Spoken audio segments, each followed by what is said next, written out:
নমস্কাৰ, এই মুহূৰ্তত আহি পৰিছে বিগ ব্ৰেকিং নিউজ। ভয়ংকৰ বান পৰিস্থিতিৰ বাবে প্ৰশাসনৰ জৰুৰী সিদ্ধান্ত। 18 জুনলৈ সকলো শিক্ষানুষ্ঠান বন্ধ ঘোষণা। ৰাজ্যত যি ভয়াৱহ বান চলি আছে তাৰ বাবে প্ৰশাসনৰ এই জৰুৰী সিদ্ধান্ত ঘোষণা কৰিলে। 17 জুনলৈকে ধাৰাসাৰ বৰষুণৰ সতৰ্কবাণী বতৰ বিজ্ঞান কেন্দ্ৰৰ। 15 জুনৰ পৰা 18 জুনলৈ বন্ধ থাকিব সকলো বিদ্যালয়। ইফালে ছাত্ৰ ছাত্ৰীৰ সুৰক্ষাৰ বাবে বন্ধ ঘোষণা কৰা হৈছে বিদ্যালয়সমূহ। বান পৰিস্থিতি আৰু অধিক অৱনতি ঘটাৰ আশংকা থাকিব বুলি কোৱা হৈছে। সকলো চৰকাৰী গাঁওবুঢ়া আৰক্ষী বিষয়াক গাঁৱে গাঁৱে এই তথ্য প্ৰচাৰ কৰিবলৈ নিৰ্দেশনা প্ৰশাসনৰ। বতৰ বিজ্ঞান কেন্দ্ৰৰ সতৰ্কবাণীৰ পিছতে তৎপৰ প্ৰশাসন। 18 জুনলৈ সকলো শিক্ষানুষ্ঠান বন্ধ হৈ থাকিব।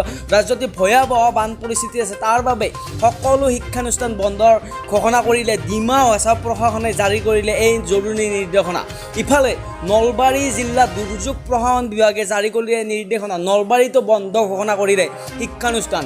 বৃহস্পতিবাৰে ঘোষণা চৰকাৰী বেচৰকাৰী বৃহস্পতিবাৰে ঘোষণা চৰকাৰী বেচৰকাৰী সকলো শিক্ষানুষ্ঠান। কেন্দ্ৰীয় বতৰ বিজ্ঞান কেন্দ্ৰ নলবাৰীতো অহা দুদিনত ধাৰাসাৰ বৰষুণ হ'ব বুলি সতৰ্কবাণী জাৰি কৰাৰ পিছতেই দুৰ্যোগ প্ৰশাসন বিভাগৰ এই ঘোষণা। অৱশ্যে পূৰ্ব নিৰ্ধাৰিত সময়সূচীমতে পৰীক্ষা পাতিব পাৰিব শিক্ষানুষ্ঠানসমূহত। উল্লেখ্য, ধাৰাসাৰ বৰষুণৰ বাবে ৰাজ্যত বান তথা কৃত্ৰিম বানে ভয়াৱহ ৰূপ ধাৰণ কৰাত দুৰ্যোগ প্ৰশাসন বিভাগে এই নিৰ্দেশনা জাৰি কৰিছে। এই মুহূৰ্তত আহি পৰিছে বিগ ব্ৰেকিং নিউজ। সকলো শিক্ষানুষ্ঠান বন্ধ ঘোষণা কৰিছে প্ৰশাসন বিভাগে।